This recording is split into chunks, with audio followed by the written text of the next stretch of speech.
In 2011, Latoya Ammons, along with her 3 children, 2 sons and a daughter, moved into a house on Ridge Avenue in the city of Gary, Indiana. The house was small but cozy, with 2 floors and a basement. At first glance, it was the perfect place for a new chapter in their lives. The neighborhood seemed quiet and the neighbors friendly. However, almost immediately after moving in, the family began to notice something strange. One of the first signs was the appearance of flies. Latoya noticed that black flies began clustering on the windows at the front of the house. This happened in winter, during the cold season, when flies usually do not fly. She tried to get rid of them, but the insects kept returning again and again, as if something was attracting them to the house. It seemed strange, but she did not give it much importance. Only later did she recall that this was the first alarming sign. The next strange event was the noises that all family members heard. At night, heavy footsteps could be heard in the house, as if someone was slowly and confidently walking across the floor.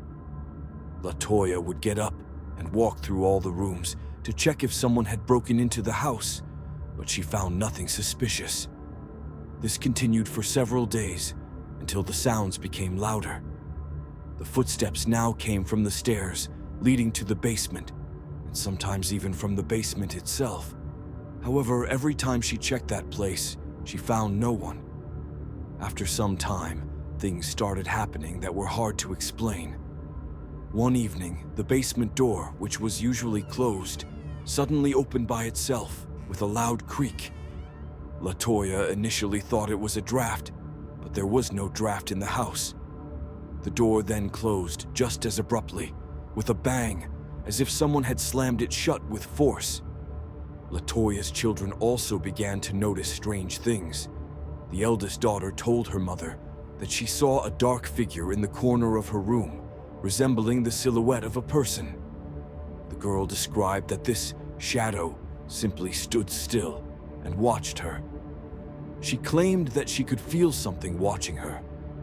Latoya tried to convince her daughter that she had just dreamed it, but soon others in the family began noticing similar things. One of the sons once said he felt someone sitting on his bed at night, but when he woke up, no one was there. Objects in the house began moving by themselves. One day, kitchen chairs were found overturned, although neither the children nor Latoya had touched them. The youngest son began complaining of sharp chest pains, and then, sitting in a chair, suddenly stopped responding to his mother's words. After a minute, he started screaming hysterically, as if he was in severe pain, although he had no physical injuries. One of the scariest nights in the house happened when friends came to visit the family. They wanted to support Latoya, as they saw she was stressed by everything happening. During the evening conversation, a loud noise suddenly sounded, as if something heavy had been dropped from the upper floor. Frightened, the adults went upstairs to see what had happened. In one of the rooms, they saw Latoya's eldest daughter literally rising into the air, as if an invisible force was pulling her up. The guests rushed to her to help, but no one could hold the girl. After a few seconds, she fell to the floor and began crying. Latoya was in shock. This incident was the final straw, and she realized she needed to seek help. At first, she went to the hospital, thinking that the children's behavior might be linked to some medical condition. However, doctors found nothing unusual. Latoya told social service workers about what happened. They agreed to inspect the house to ensure the children were safe. One of the social workers later said that upon entering the house, he felt an inexplicable heaviness in the air.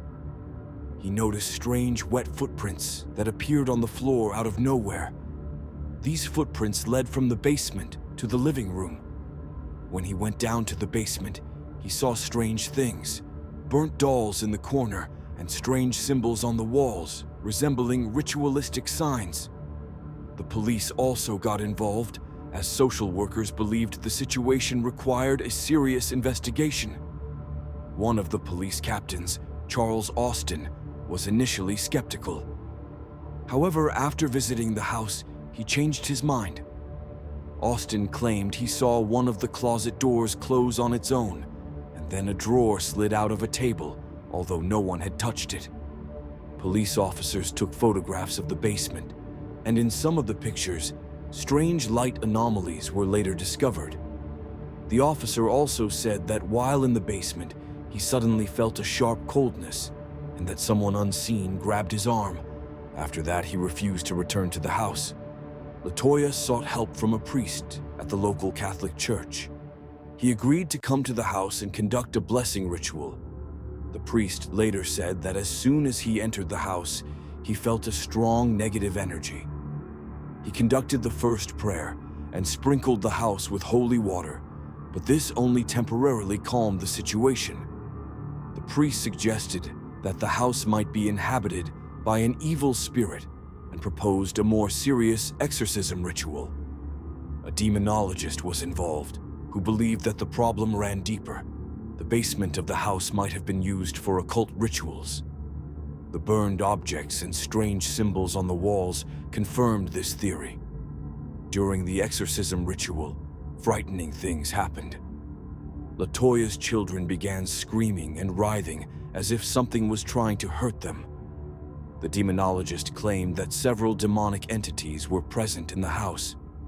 After the third ritual, the situation in the house seemed to stabilize. However, Latoya decided not to take any risks and moved with her children to another place. The house on Ridge Avenue became famous after the story was publicized in major American media, including the Indianapolis Star. In 2016, producer Zach Bagans purchased the house to film the documentary Demon House. During filming, he and his team also encountered unexplained phenomena. After finishing the film, Bagans decided to demolish the house, stating that it was too dangerous to live in. Despite this, many believe that the site where the house once stood is still associated with something sinister.